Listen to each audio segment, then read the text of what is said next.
अपने हक अधिकार के लिए हम शहादत भी देंगे और आत्मदाह का भी करेंगे और जो भी रास्ता अख्तियार होगा अधिकार प्राप्त करने का संवैधानिक तरीके से हर वो लड़ाई हम लोग लड़ेंगे। संपत्ति के साथ आदिवासी का कोई संबंध नहीं जुड़ता है। अगर ऐसा होता कि जिसका संपत्ति ज्यादा है वो आदिवासी नहीं होगा तो सबसे पहले अर्जुन मुंडा का हटाना चाहिए, सबसे पहले हेमंत सोरेन को हटाना चाहिए, शिबू सोरेन को हटाना चाहिए, चंपई सोरेन को हटाना चाहिए कि हम लोग भाड़ूर पक्षी हैं।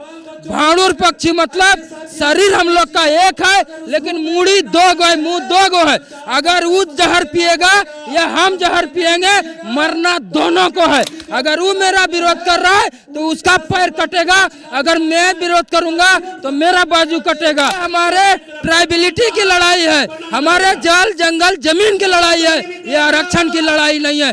जो बोलता है ये आरक्षण की लड़ाई है वो खुद आरक्षण की लड़ाई लड़ रहा है। वो हमारे आबादी पर वो आरक्षण खा रहा है। और हम लोगों ने मोदी जी का चेहरा देख के वोट दिया था, मोदी जी का मान सम्मान और इज्जत बचाने के लिए और उनको प्रधानमंत्री बनाने के लिए और भाजपा का डबल इंजन का सरकार बनाने के लिए वोट दिया था, क्योंकि मोदी जी ने मैनिफेस्टो के माध्यम से हम लोगों को वचन दिया था।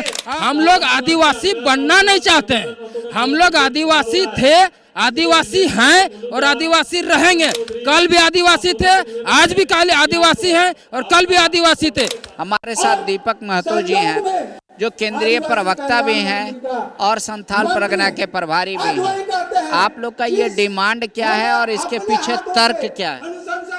सबसे पहले हम अपने पत्रकार महोदय बड़े भाई अग्रज का, पांडे जी का, हम सबसे पहले आपका जो है वंदन करते हैं, अभिनंदन करते हैं और साथ ही आपके प्यारे प्यारे दर्शकों का भी हम वंदन और अभिनंदन करते हैं। और आपने जो सवाल किया कि ये जो आंदोलन है, ये आंदोलन कुड़मी समाज का, आदिवासी कुड़मी समाज का है, ठीक है, कुड़मी आदिवासियों का।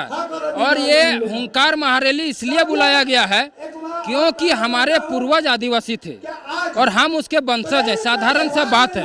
तो हम भी आदिवासी ना होंगे, हम ओबीसी तो नहीं हो सकते हैं। और केंद्र सरकार ने बिना किसी सवाल जवाब का, बिना किसी नोटिस का, बिना किसी सूचना का जब नया संविधान लगा तो हमको हटा दिया सूची से और कोई रीजन और कोई कॉज नहीं बताया।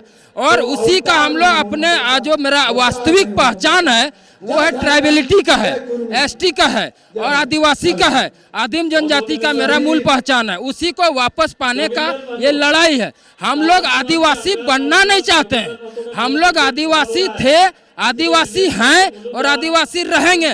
कल भी आदिवासी थे, आज भी कल आदिवासी हैं और कल भी आदिवासी थे। हम लोग का सिर्फ सरकार से इतना डिमांड है कि हमको एसटी मतलब शेड्यूल्ड ट्राइब के सूची में संवैधानिक रूप से हमें दर्ज कर दिया जाए और शामिल कर दिया जाए। लेकिन कई एसटी समाज के लोग ये कहते हैं कि आप लोग संपन्न हैं, आप लोग खेती बाड़ी करके पूरा संपन्न हो गए हैं, पढ़े लिखे ज्यादा हैं, बुद्धिजीवी हैं, आप लोग देवी देवताओं का पूजा करते हैं, मूर्ति पूजक हैं, तो कैसे बोल रहे हैं कि अब आदिवासी रहे? वो जहां आपको मैं स्पष्ट बता दे रहा हूं, उनके इस तर्क में कोई दम नहीं है।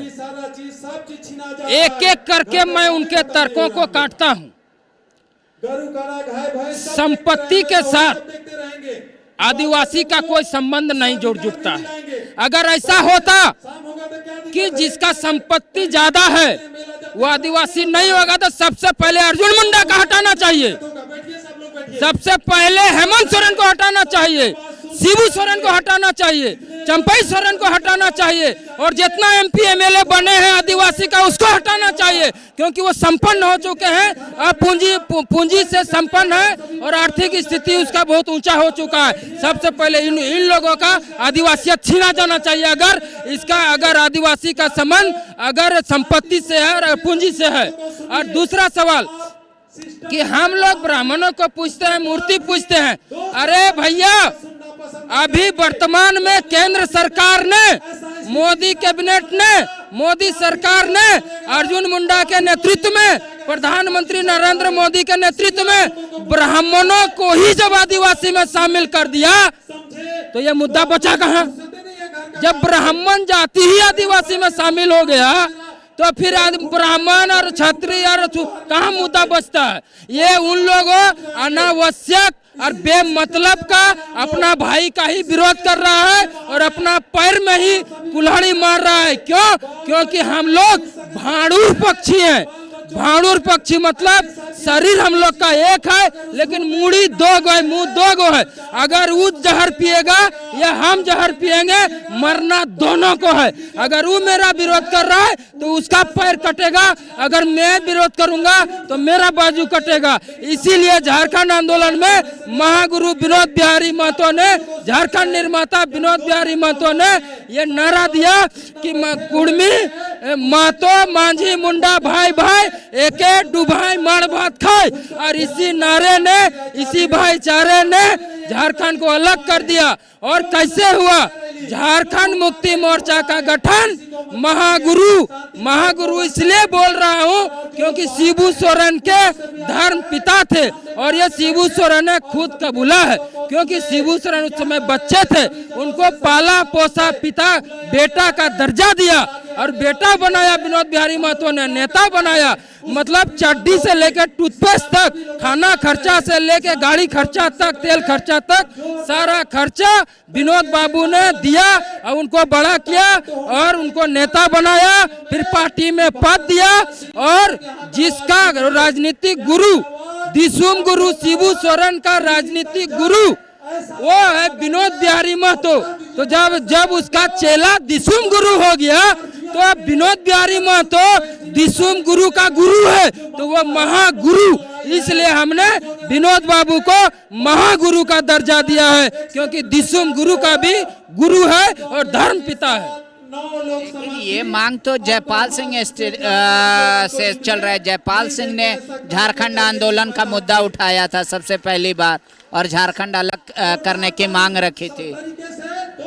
जयपाल सिंह मुंडा जी को भी, क्योंकि अब वो इस दुनिया में नहीं है, उनको श्रद्धांजलि अर्पित करते हुए नमन करता हूँ और उनकी लड़ाई को भी मैं स्वीकार करता हूं। लेकिन उनकी जो जयपाल सिंह मुंडा ने सबसे पहले झारखंड आंदोलन को शुरू किया था और उन्होंने पार्टी बनाया था झारखंड पार्टी और उस झारखंड पार्टी से 32 विधायक जीते थे, 32 विधायक। और उसके 32 विधायक जिताने के बाद भी झारखंड को अलग नहीं कर सके और उस समय केंद्र में कांग्रेस की सरकार थी और केंद्र सरकार ने जयपाल सिंह के डिमांड को, झारखंड आंदोलन के डिमांड को ये बोल के खारिज कर दिया कि ये सिर्फ आदिवासियों की लड़ाई है, इसलिए झारखंड अलग राज्य नहीं हो सकता है। और जो है वहीं से गृह मंत्रालय और केंद्र सरकार ने जयपाल सिंह के डिमांड को, झारखंड राज्य के डिमांड को खारिज कर दिया, समाप्त कर दिया और जयपाल सिंह के पार्टी को भी कांग्रेस में विलय कर लिया और जयपाल सिंह भी खुद पार्टी में चला गया, झारखंड पार्टी समाप्त हो गया। और जो है इसलिए झारखंड अलग नहीं हो सका। ठीक है, लेकिन एक तबका तो ये मानता है कि आरक्षण का लाभ तो आपको मिल रहा है, तो अनुसूचित जनजाति में आने का क्या फायदा है या क्यों डिमांड ये है? ये जो भ्रम फैलाया जा रहा है, तो मैं स्पष्ट बोलना चाहता हूं कि ये हमारे लिए आरक्षण की लड़ाई नहीं है।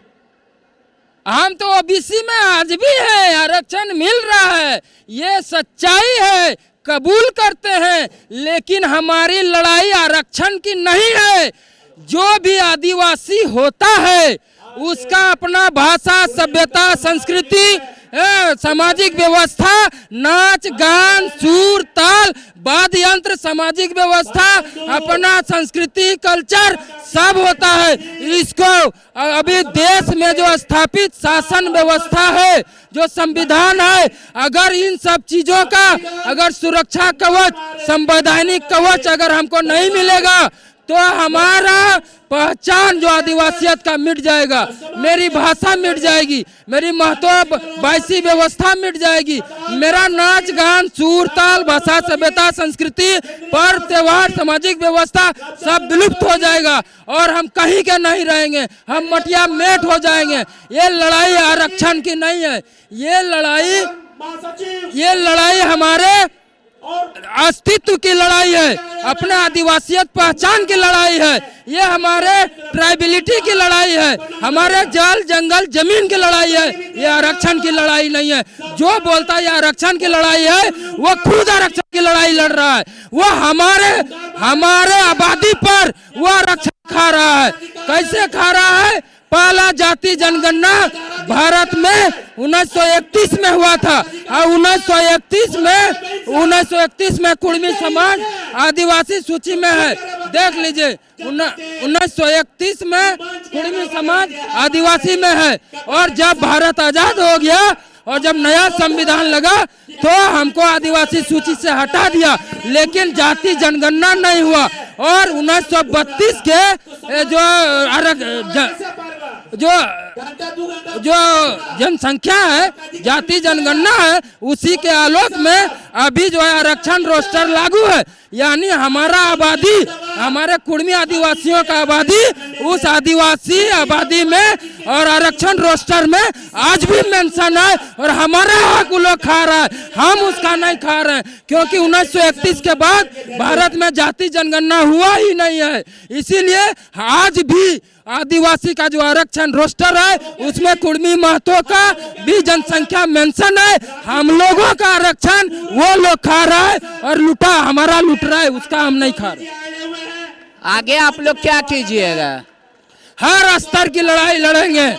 भारत में लोकतंत्र है, राजनीति पर, वोट पर सरकार नेता जीतता है, MP MLA जीतता है, प्रधानमंत्री मुख्यमंत्री बनता है। तो चुनाव में भी ये जनसमूह को समझाने के लिए, समाज को बताने के लिए और सरकार को बताने जताने के लिए बुलाए हैं कि अगर तुम हमको अधिकार नहीं देगा तो तुमको हम जिस रघुवर दास सरकार को उखाड़ के फेंक दिए। क्यों? क्योंकि वचन दिया था कि डबल इंजन की सरकार बनाएगा तो कुर्मी को ST में शामिल करेंगे, नहीं दिया, उखाड़ के फेंक दिए। अब केंद्र सरकार की बारी है, झारखंड, उड़ीसा, बंगाल में मुंह तोड़ जवाब देंगे और केंद्र सरकार को हराने का काम करेंगे।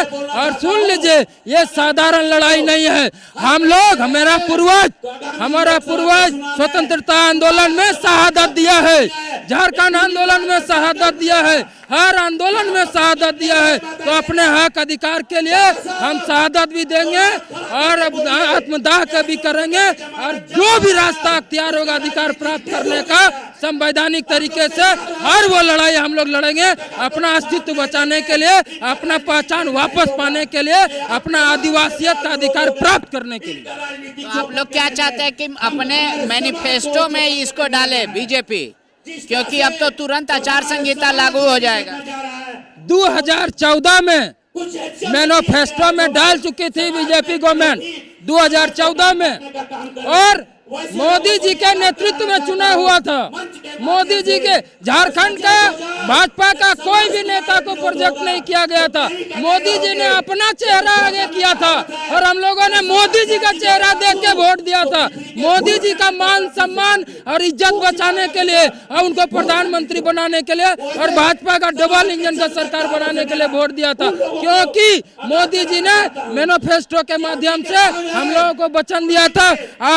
उनका प्रदेश अध्यक्ष उस समय थे लक्ष्मण गिलुआ जी, उन्होंने लीक कर दिया है, उन्होंने लीक कर अपना लेटर पैड में, भारतीय जनता पार्टी के सरकार अभी दिखा देंगे आपको, अपना लेटर पैड में लिखित रूप में दिया था कि सरकार बनाओ, हम आदिवासी सूची में शामिल करेंगे।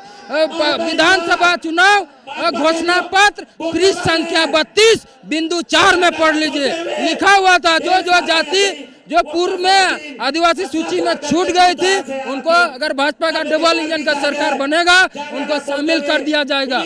और उसके बाद धोखा दिया है इन लोगों ने, ये लोग धोखेबाज है, पूरे समाज को धोखा दिया है, इन्होंने ठगा है, समाज को मूर्ख बनाया है, इन्होंने पूरे समाज के साथ धोखेबाजी किया। तो अब आगे आप लोग क्या करें? आंदोलन जारी रहेगा आप लोगों का? आपने देखा होगा संवैधानिक तरीके से हम लोगों ने हर लड़ाई लड़ रहा हूँ। दिल्ली में हुड़का जाम करके, दिल्ली जंतर मंतर देश की राजधानी, रेल टेका किए, ट्रेन रोके, हाईवे रोके, रैली, यहाँ तीसरा रैली है, ये दूसरा नहीं तीसरा रैली है और आगे भी अनवरत लड़ाई जारी रहेगी जब तक कुर्मी आदिवासियों का अपना मूल पहचान, आदिवासी पहचान, प्रिमिटिव ट्राइब का पहचान, एसटी का पहचान जब तक हमें वापस नहीं दे देती है सरकार, क्योंकि मेरा पूर्वज आदिवासी था और हम उसका वंशज हैं, तो हम स्वतः ही आदिवासी हो जाते हैं। इसीलिए हमारा पहचान वापस कर दो, बस इतना डिमांड है।